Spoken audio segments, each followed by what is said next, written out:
Hello and welcome to the Kwame Nkrumah Memorial Day edition of the Midday News. From now on today, we must change our attitudes, our minds. We must realize that from now on, we are no more a colonial, but a free and independent people. That also entails hard work. Well, the news is live from our studios here at Kokomlemle on Joy 99.7 FM in Accra. In Kumasi, we are live on Love 99.5 FM.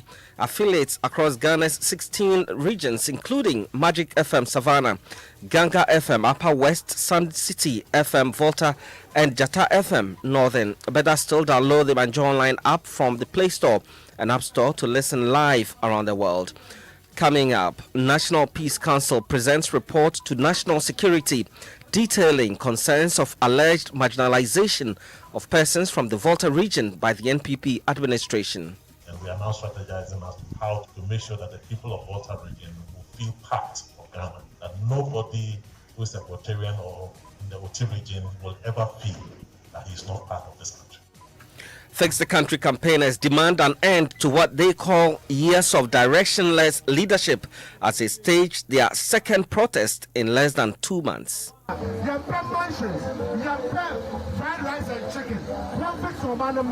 tired of substandard governance. That we are tired of governance that has no plan. We'll take you live to the Western Regional Capital, Takoradi, and police in the Northeast region arrest 12 persons suspected to have instigated violence during the violence which greeted the announcement of the MMDCE nominations on Sunday. Yeah, they are all at stake with the violence that occurred on Sunday. They were picked up this morning in their various houses. We have details as government orders a clampdown on troublemakers. The law should take its course. There's nothing like because you're a party person, you can decide to go against the law and people should allow you to go. There's absolutely no justification about it.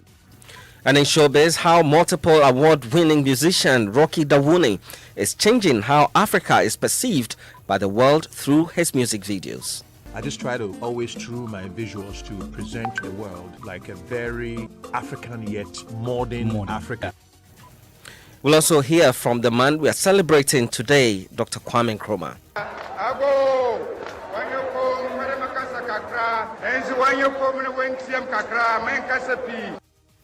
We have these and more coming up. I'm Fred Smith. Thanks for choosing us. We're your home of independent, fearless, and credible journalism.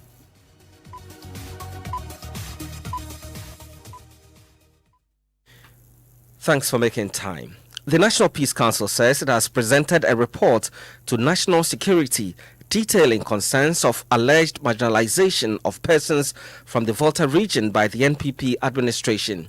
Chairman of the Council, Reverend Dr. Ernest Edujemfi, said at the commemoration of this year's International Peace Day that the report captured the lack of construction of sea defense walls, the alleged military invasion during the 2020 mass registration exercise, among others.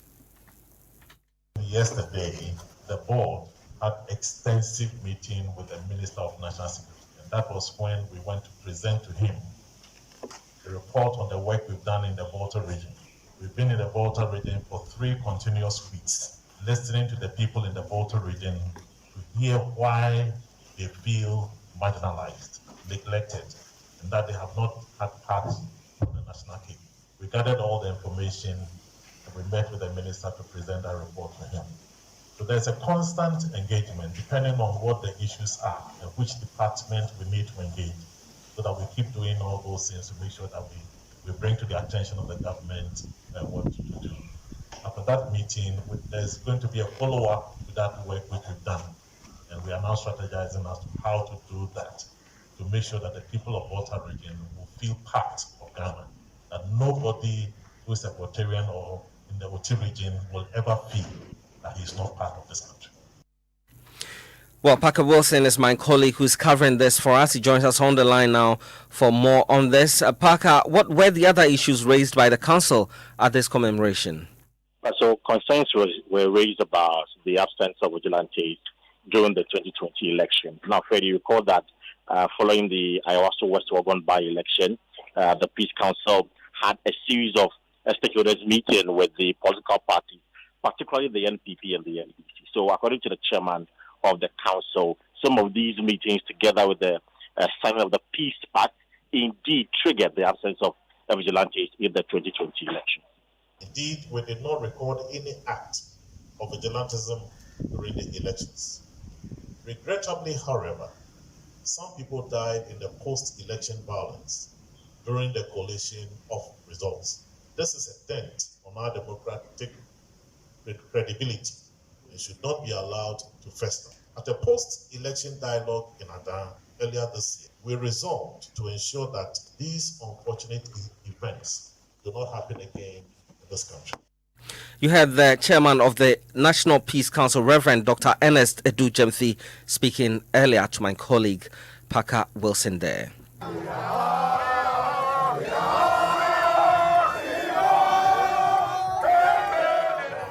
Sounds from the Western Regional Capital, Takoradi, where the Fix the Country campaigners are today staging a street protest demanding yet again a new deal from government. Campaigners say they are tired of years of, quote, directionless leadership, end quote. The group first staged a protest here in Accra on Founders Day, August 4, serving notice of other similar demonstrations to press home the demand for better living conditions. Some of the protesters who have today showed up in Takoradi from various parts of the country have been speaking to us. Send some people to come and tell us to fix ourselves, that we have started fixing ourselves.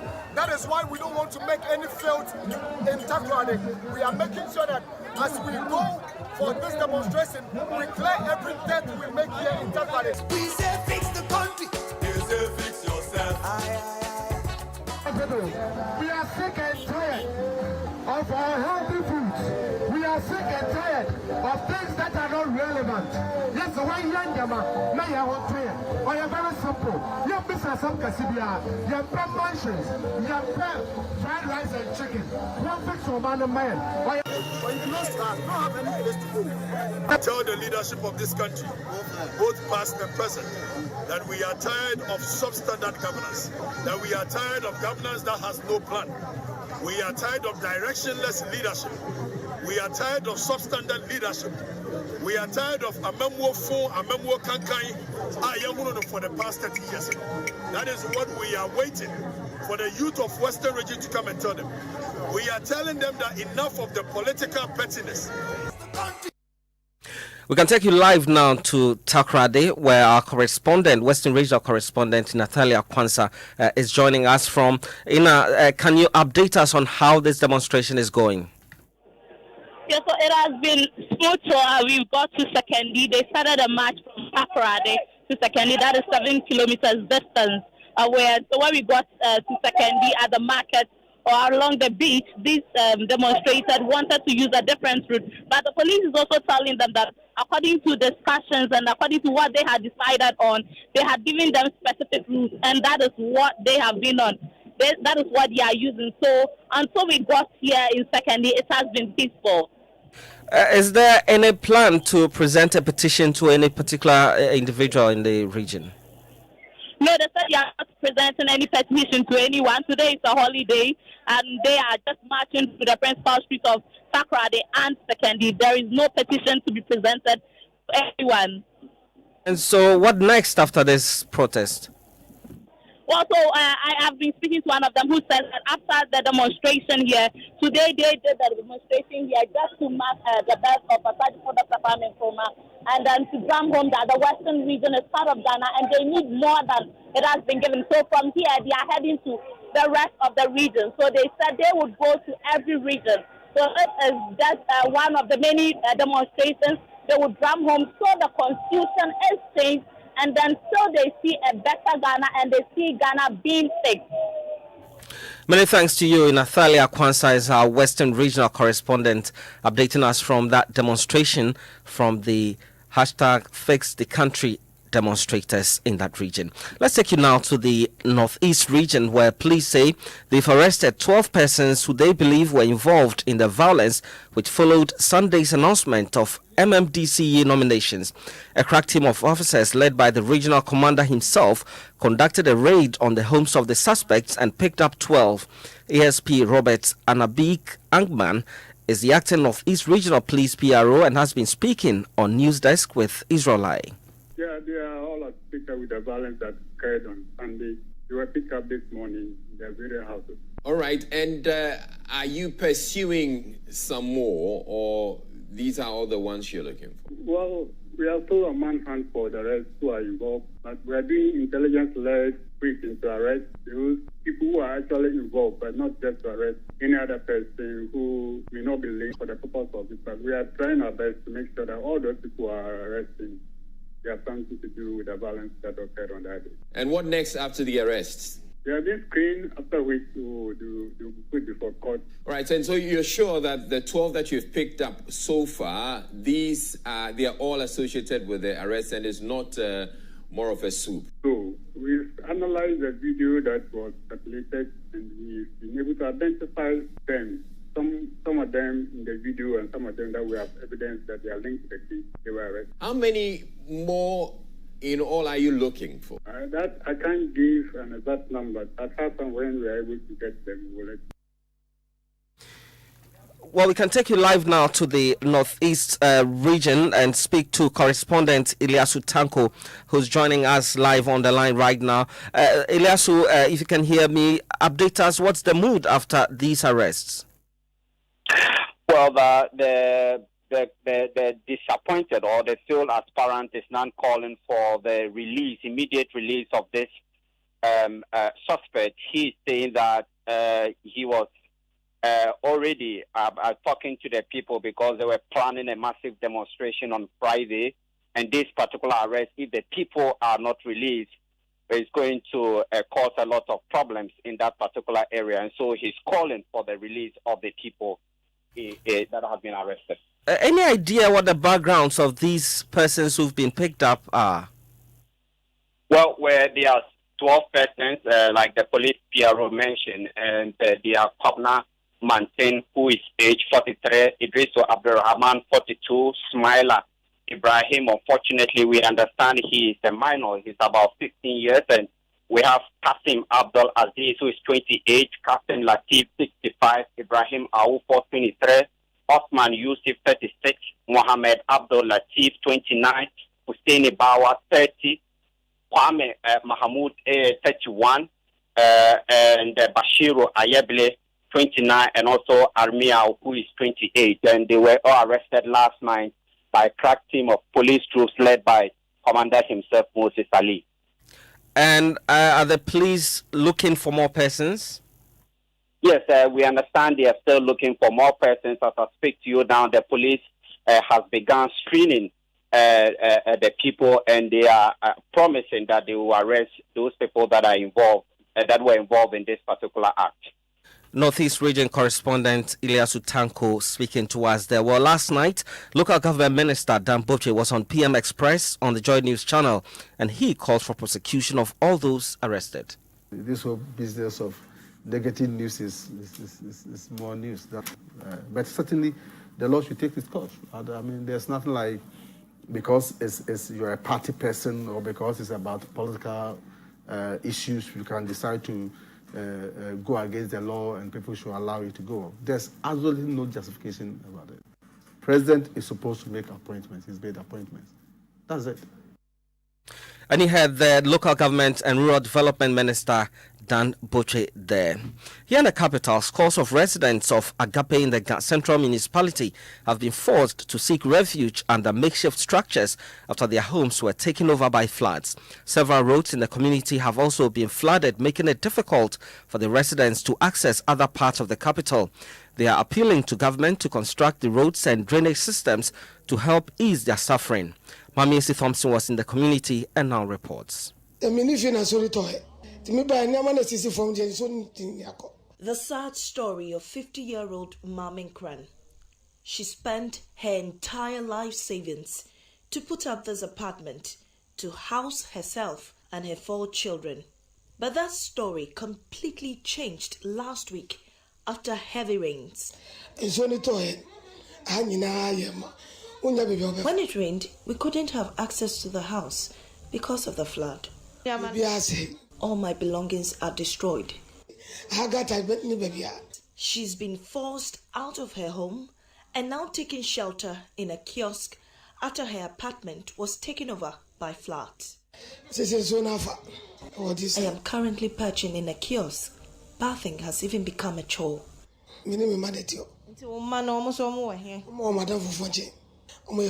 My children now live with friends. She's one of many who have had their homes flooded in the Agape Top area. 54-year-old trader Agnes Sam and her neighbor Ejase lost all of their belongings to the floods. The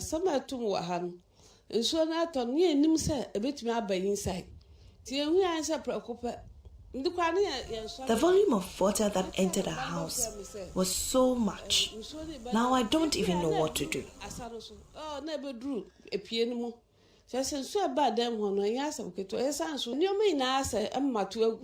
The rains have destroyed my life savings. The Berean Academy caters for needy children, but it's been forced to ask some pupils to stay at home as they try to deal with the floods in their classrooms.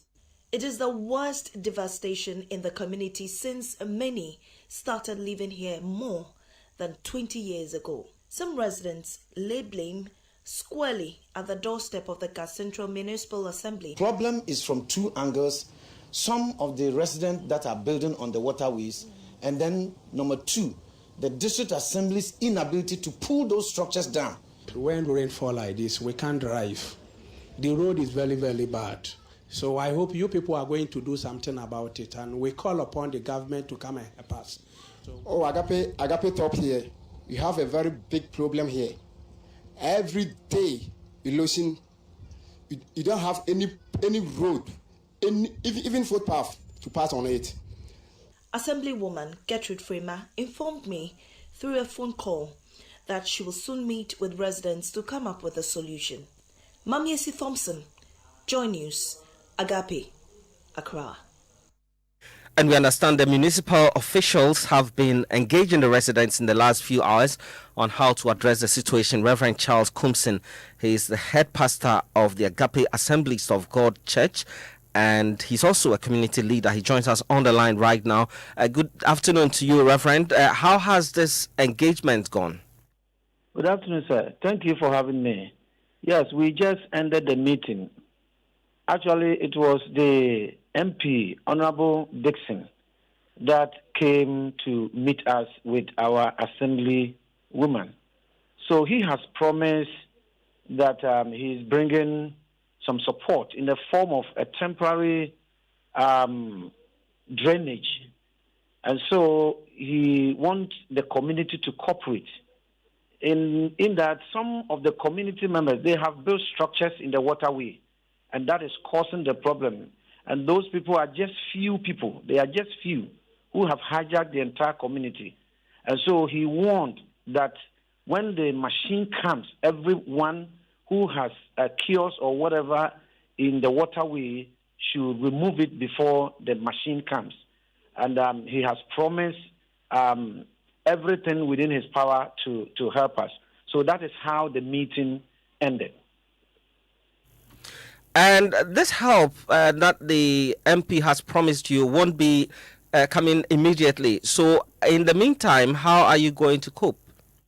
Yes, that is the immediate solution he proposed to us, because even when they want to come and do it, it has to go through a lot of processes. And so this one, he is doing it by his own power. It is not from the municipal assembly. That is the Ghana assembly. As for them, they have failed the community woefully. They never attend to their plight. But this is the only MP who have shown interest in identifying himself with the problem we are confronted with. So it is going to be a temporary drainage whereby when it rains, the flood will not pile up and then it will go. Whilst we put pressure on the authorities to come and construct the drainage and then the road for us. All right, many thanks to you, Reverend Charles Kumsin, head pastor of Agape Assemblies of God, updating us on the situation in Agape, a community in the Central Municipality of the Greater Accra region. You're still listening to the Midday News here on Joy 99.7 FM, also live on many affiliates across Ghana. Our top story, National Peace Council presents report to National Security detailing concerns of alleged marginalization of persons from the Volta region by the NPP administration. We also told you about that demonstration in the Western Regional Capital, Takoradi, of the Fix the Country campaigners. Still ahead, we find out how multiple award-winning musician Rocky Dawuni is changing how Africa is perceived by the world through his music videos. I just try to always, through my visuals, to present to the world like a very African yet modern African. Because there's a perspective out there in the West. We need to change.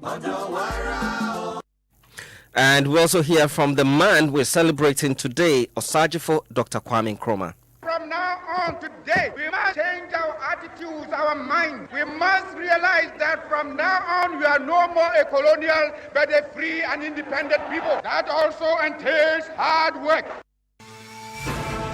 This bulletin is live in the Volta region on Jubilee Radio Keta, Volta Premier and Kekali Radio in Ho, Lonlonyo FM in Hohoi, Pando FM in Pando, Fafa Radio in Joje, Radio Hogba in Angloga, Klenam Radio Bato, Victory FM Aplao. In the Eastern region, we're on K-Poly Radio in Kofrodia. In the Northern region, we're on Bishara Radio, Radio 123 and Radio Justice in Tamale. And in Savannah region, we're on Inkelege FM in Bole. In the Upper East region, we're live on A1 Radio and Dreams FM in Bogatanga and Radio Fumbese in Fumbese. In Upper West, we're live on Radio Sonmale in Wa, Radio Freed in Nandom, Radio Wa in Wa, and Bolu FM in Bolu. In the Bono East region, we're on Gaskia FM in Techiman. In Bono region, we're on Sky FM and Parrot FM in Sunyai. Central region, we're live on ATL FM in Cape Coast. And in the Western region, we're on Radio Max in Takrady.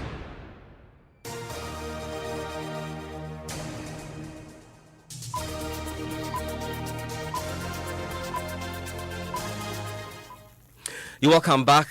It's time for sports. Nathaniel Atto.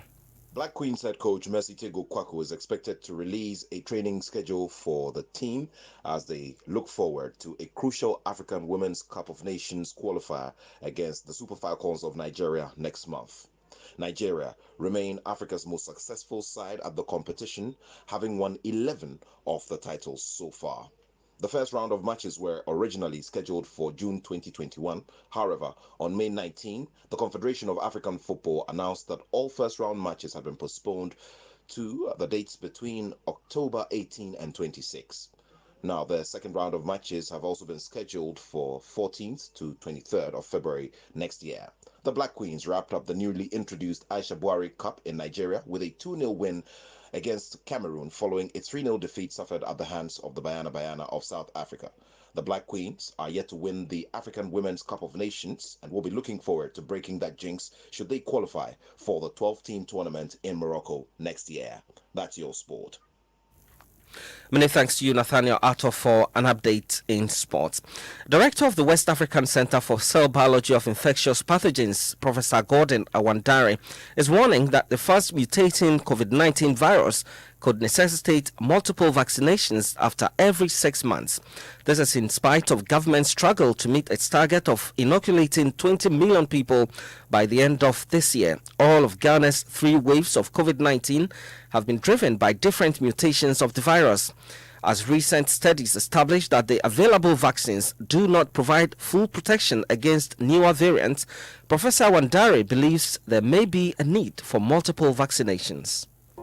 No, because this virus is changing and quite rapidly, it means that the way we deal with it is going to be more similar to how we deal with influenza or flu, which is that every year or every few years, you have to revise the vaccine. You have to remake the vaccine to account for the variation in the virus that's in circulation. Every year, a new virus strain comes around, or every 2 years. Then you have to sort of edit your vaccine to match the new one. So we can envisage that for COVID-19, we're going to be doing the same thing, that every year or maybe even every 6 months, you may need to go and get a booster. I heard Professor Gordon Awandari speaking in that extract of our latest Hotline documentary, Conspiracies, Jabs and Myths 2, produced by Manuel Corantin. From a street child to a politician, this is the story of MP for Medina, Francis Xavier Susu, who was among the lots that were catered for many years ago at the Village of Hope. Over the years, the organization, made up of 3 schools, a hospital and an orphanage, has provided shelter for many children who hitherto had no hope of a bright future. At the organization's 25th anniversary celebration last Saturday, many people, such as Mr. Susu, shared their stories to encourage children who are still at the center. My colleague Judith Awachitando was at the ceremony. She reports now.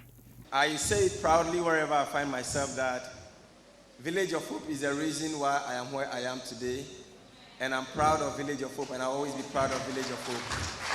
That is Francis Xavier Susu, recounting his days at the Village of Hope in Gomoa Fete. He is among many other children who were rescued from the streets and given a new life at the organization. My mother was a slave girl because she was what we call a vojushi or a trokoshi. I being the third born, I had to just struggle my way to be able to make it. I used to sleep at the Malata market. At the senior high school, apart from the first admission fee I paid, I was unable to pay for any more school fees for all the 3 years I was there. So they awarded me a full scholarship to go to school. The Village of Hope has been home for many abandoned, homeless and vulnerable children since its establishment in 1996. For many years, it has offered these children a roof over their heads, quality education, and a renewed hope of a brighter future.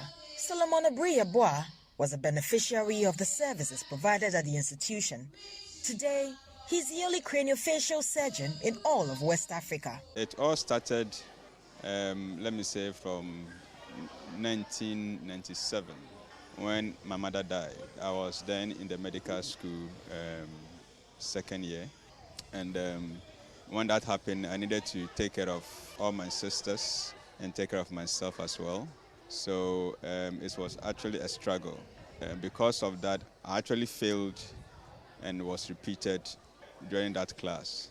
The Village of Hope paid my school fees from 2001 till I completed medical school. Village of Hope is 25 years now and currently houses over 1,000 rescued children. Fred Asari is Group Managing Director. Our vision is to establish a world-class institution that provides the best of care. And you heard that report by my colleague Judith Awachitando.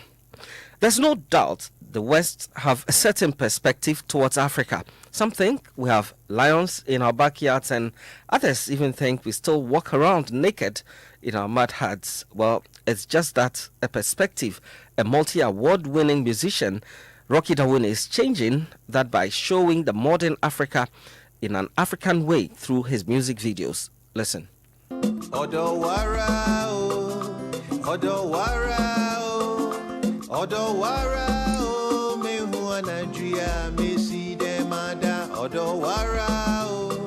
I filmed it all over, right close to the Wager River, very African, but at the same time to modern, I just try to always, through my visuals, to present to the world like a very African yet modern Africa in an African way. Because there's a perspective out there in the West about Africa that we need to change.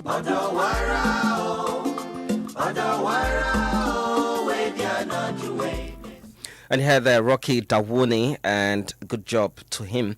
And as you may be aware, today is Kwame Nkrumah Memorial Day, 112 years since Ghana's first president was born. He died in 1972, but remains an icon for many. Here are excerpts of some interesting speeches from Yosajifo Dr. Kwame Nkrumah.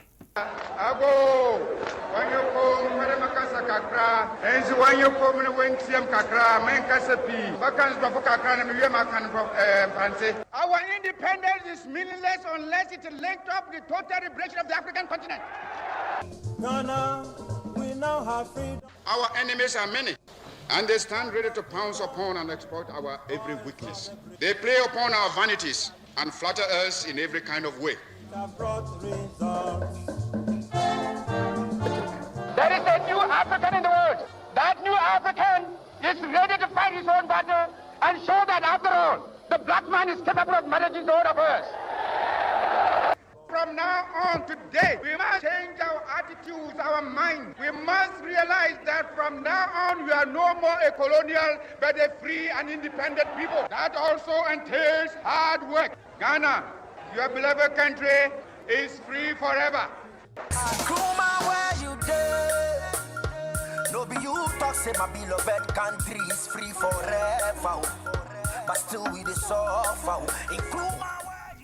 And that's how we end the news this afternoon. Our top story: National Peace Council presents report to National Security detailing concerns of alleged marginalization of persons from the Volta region by the NPP administration. There's more news when you log on to myjoyonline.com. I'm Fred Smith. Good afternoon.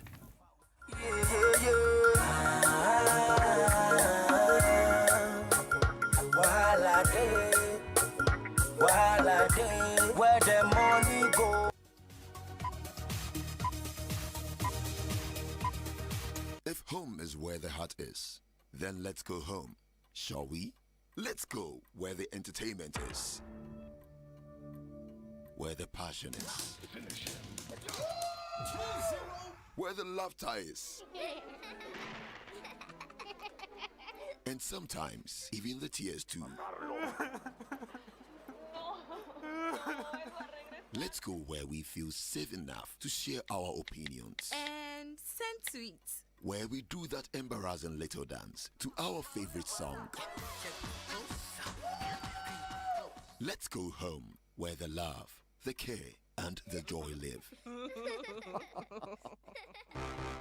There's no place like home. Connect your home to super fast internet with affordable data bundles from MTN Home. Visit broadband.mtn.com.gh or your My MTN app to sign up today. Everywhere you go.